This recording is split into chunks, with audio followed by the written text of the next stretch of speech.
नमस्कार साथियों, जय निषाद। चुनाव आने से पहले सामाजिक मांग तेज हो जाती है, ये सत्य बात है। समाज के लोग सामाजिक मांग रखते हैं और सरकार के खिलाफ अपना आक्रोश, अपना गुस्सा दिखाते हैं। अपनी मांग जब रख तो राजनीतिक पार्टियों में बैठे हुए हमारे समाज के जो रहनुमा बनते हैं वो समाज को गुमराह करने पहुंच जाते हैं। समाज को लगता है कि ये हमारे हमदर्द हैं, ये वहाँ तक पहुँचते हैं। शायद ये बात हम सड़कों पे उतर के ना कह पाए, जो बात ये सीधे जाके एसी कमरे में बैठ के कर लेंगे सरकार चलाने वाले लोगों से। साथियों, सरकार चलाने वाले लोगों से अगर ये लोग आरक्षण मांगे होते तो जरूर मिल गया होता। आप लोगों को याद होगा, हमारे समाज के एक नौजवान क्रांतिकारी बड़े भाई कुंवर निषाद सिंह जी ने एक यात्रा शुरू की थी, आरक्षण नहीं तो वोट नहीं, जिसको मैं कई साल 2 साल पहले से मैं लिखता रहा फेसबुक पे कि अगर सरकार ये आरक्षण नहीं देती है तो इसको वोट नहीं देना, आरक्षण नहीं तो वोट नहीं। खैर, भाजपा से नाराज होकर वो बाहर निकले और उन्होंने यात्रा शुरू कर दी। उनके यात्रा को किस तरह से कुचला गया बनारस में।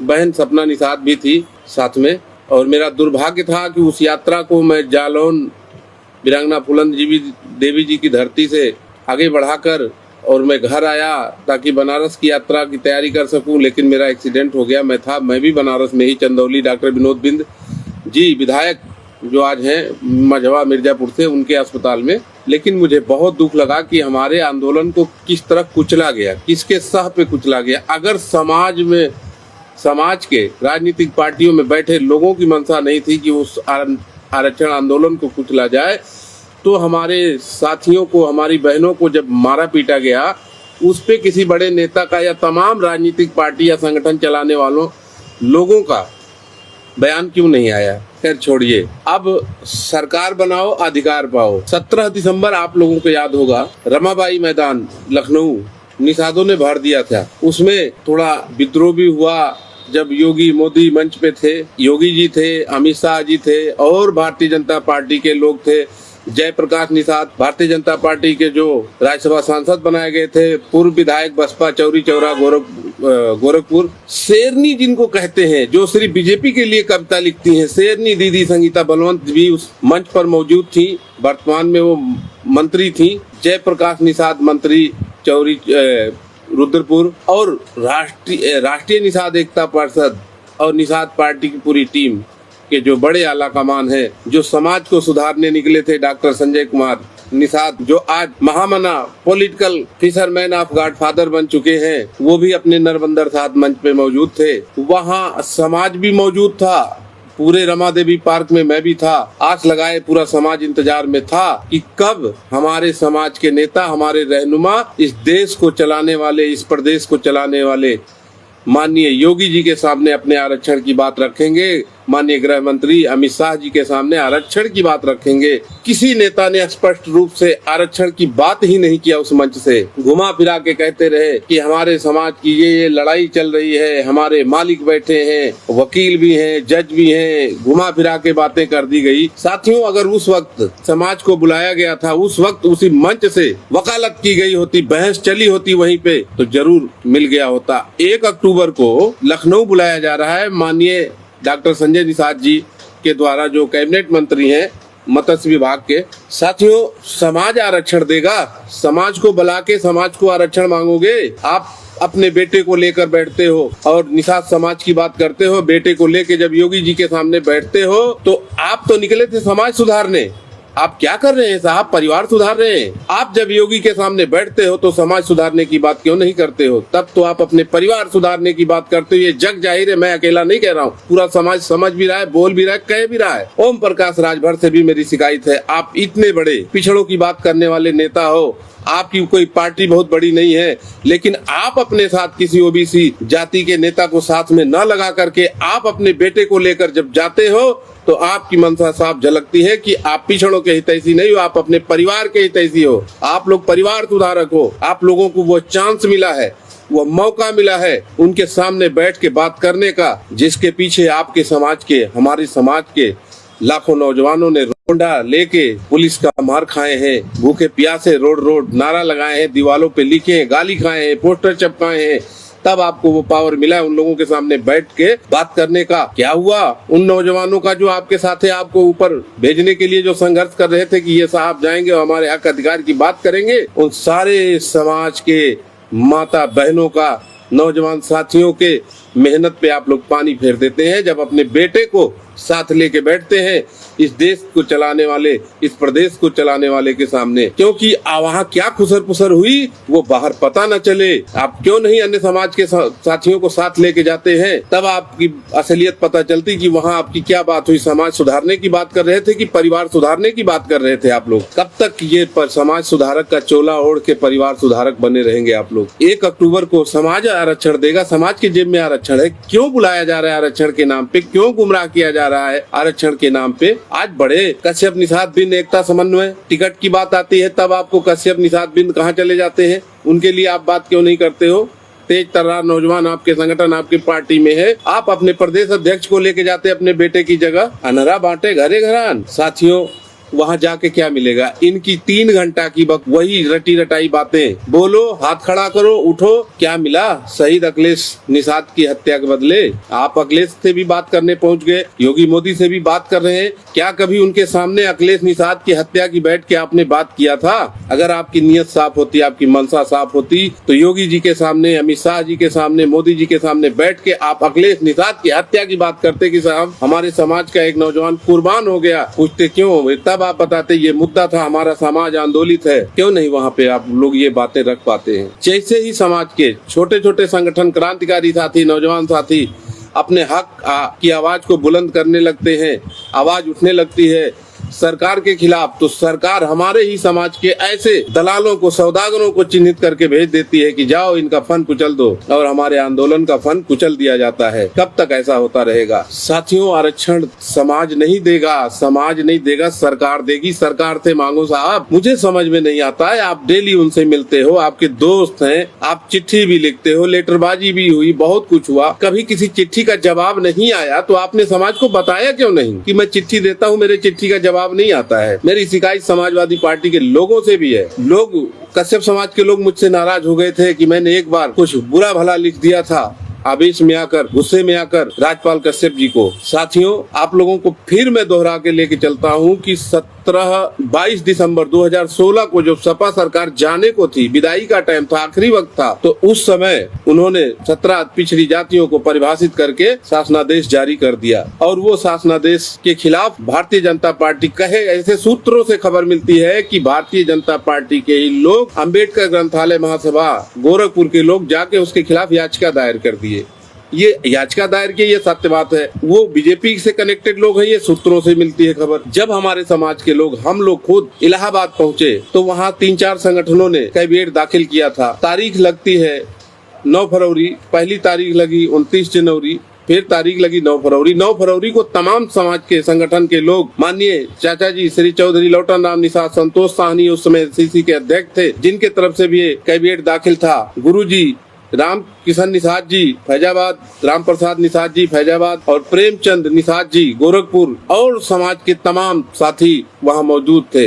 नौजवान साथी, हम लोग तो बच्चों में गिनती होते थे उस समय। साथियों, लेकिन समाजवादी पार्टी का एक भी चेहरा वहाँ नजर नहीं आया। तूफानी निषाद जी जो कांग्रेस में थे, दिल्ली से आए थे, लेकिन समाजवादी पार्टी का एक भी चेहरा वहाँ नजर नहीं आया। जब कोर्ट के सामने हमारे लोग हाजिर हुए तो सरकारी वकील, सरकार ने शासनादेश जारी किया था, तो सरकारी वकील उनका विजय बहादुर सिंह हाजिर नहीं हुआ। उसके बाद सरकार गिरती है। 13 मार्च 2017 को योगी जी मुख्यमंत्री बनते हैं। 29 मार्च 2013 को हमारे हक में फैसला रोक भी हटा ली जाती है, लेकिन प्रमाण पत्र नहीं बनता है। फिर 2019 के चुनाव तक वो ऐसे ही अटकाए रहा जाता है। माननीय डॉक्टर संजय निषाद द्वारा 2-4 कहीं खबर फैलाई जाती है उनके लोगों द्वारा कि प्रमाण पत्र बन रहे हैं, 1-2 प्रमाण पत्र का फोटो भी वायरल हो जाता है। 19 का चुनाव बीतने के बाद, लोकसभा 19 का चुनाव बीतने के बाद, मोदी जी को दोबारा प्रधानमंत्री बनाने के बाद, निषाद समाज का पूरा वोट लेने के बाद योगी जी शासनादेश को वापस ले लेते हैं। उसके बाद अभी हाल में ही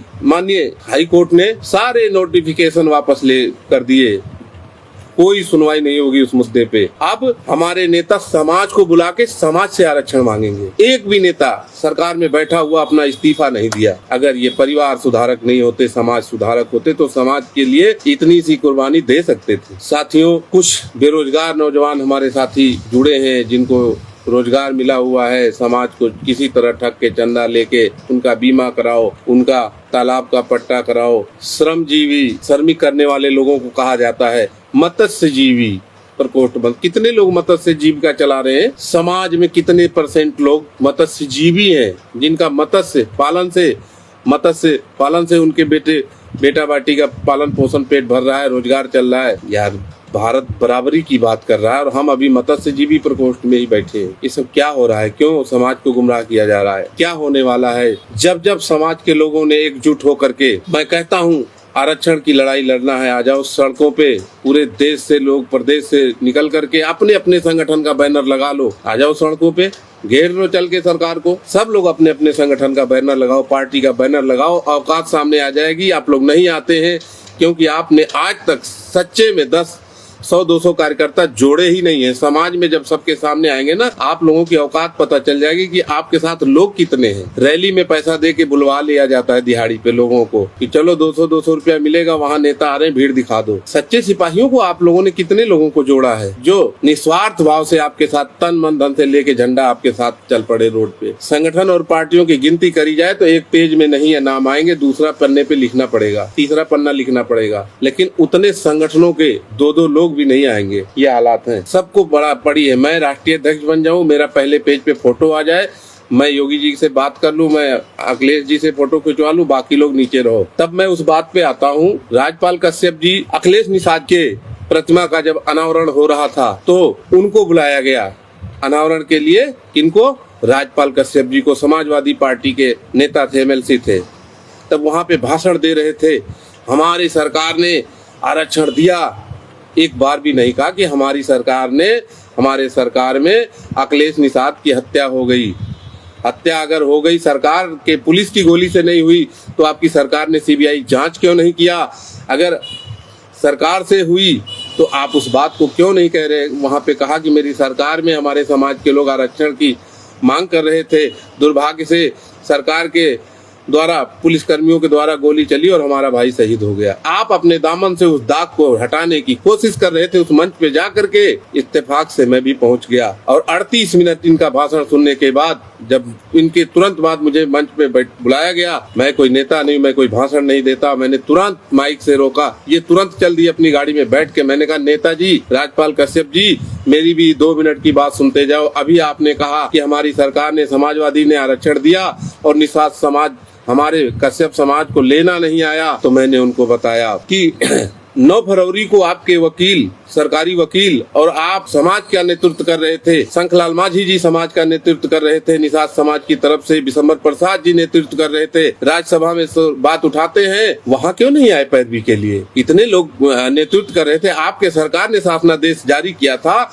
तो आपका फर्ज बनता था वहां जाके पैरवी करते, तगड़ा वकील लगाते, आप खुद कोर्ट के अंदर जाते, अपने साक्ष्य प्रस्तुत करते, जो समाज के तमाम संगठनों ने पुराने से पुराने दस्तावेज, एविडेंस ला करके वहां रखा हुआ था। जिस चीज की कमी होती आप बताते, हम लोग पुराने से पुराना दस्तावेज आपको ला के देते कि हम इसके पात्र हैं। आप वहाँ क्यों नहीं गए इलाहाबाद और समाज में जाके कह रहे हमारे सरकार ने दिया समाज? आप समाज नहीं है, आप समाज के हिस्सा नहीं है। समाज के नाम पे आपको टिकट मिलता है, MLC बनाया जाता है, नेता बनाया जाता है, पद दिया जाता है, तो समाज के हिस्से की लड़ाई कोर्ट में कौन लड़ेगा? तब आप मुँह छुपा लिए, समाज में जाके अपने ऊपर लगे हुए दामन से दाग छुड़ा रहे थे।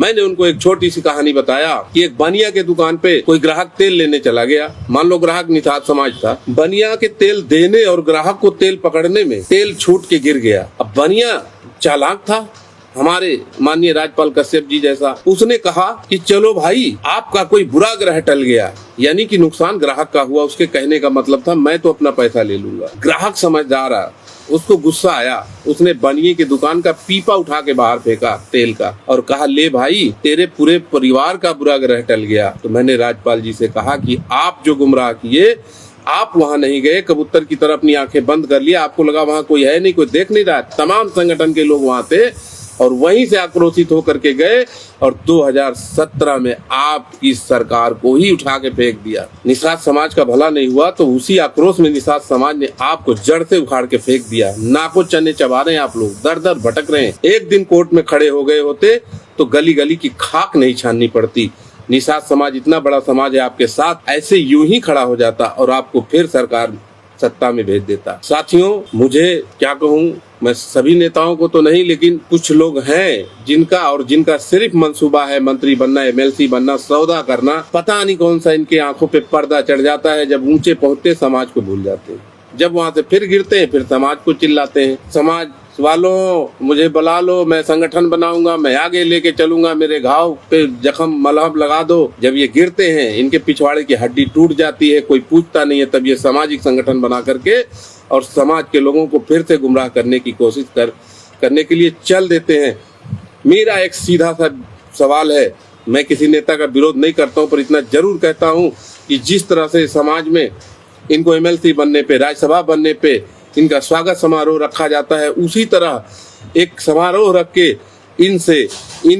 इनके कार्यकाल की रिपोर्ट मांगी जानी चाहिए कि आपकी सत्ता थी, आपकी सरकार थी, आपने समाज के लिए क्या किया। सरकार बहुत सारी योजनाएं लाती है, हमें अपने समाज की योजनाओं पे बात करना चाहिए। कितनी योजनाएं आपकी सरकार ने हमारे लिए दी, हमारे समाज को कितना लाभ पहुंचा। अगर आप नहीं दिला पाते हैं, उसकी आवाज नहीं उठा पाते हैं, तो दोबारा आपको मौका नहीं दिया जाना चाहिए, क्योंकि आप गाड़ी के उस घिसे हुए टायर की तरह हैं जो दोबारा नहीं लगाना चाहिए। लेकिन हमारे समाज के वाहरे, कितना बड़ा हमारे समाज का कलेजा है कि फिर उस घिसे हुए टायर को दोबारा रबड़ चढ़ा के दोबारा लगाता है। अरे भाई, जब वो नया टायर था, आपका काम नहीं कर पाया, आपको अपने मंजिल तक नहीं पहुंचा पाया, वो घिसा हुआ टायर आपको कैसे आपकी मंजिल तक पहुंचाएगा। अब तो वो कमजोर हो चुका है। तो साथियों, इन पुराने पापियों को आप लोग खारिज कीजिए, नए चेहरों को, नए लोगों को आगे लाइए जो आपके हक अधिकार की बेबाकी से आवाज को रख सके और लड़ सके। तमाम नौजवान पूर्वांचल से लेकर के पश्चिमी यूपी तक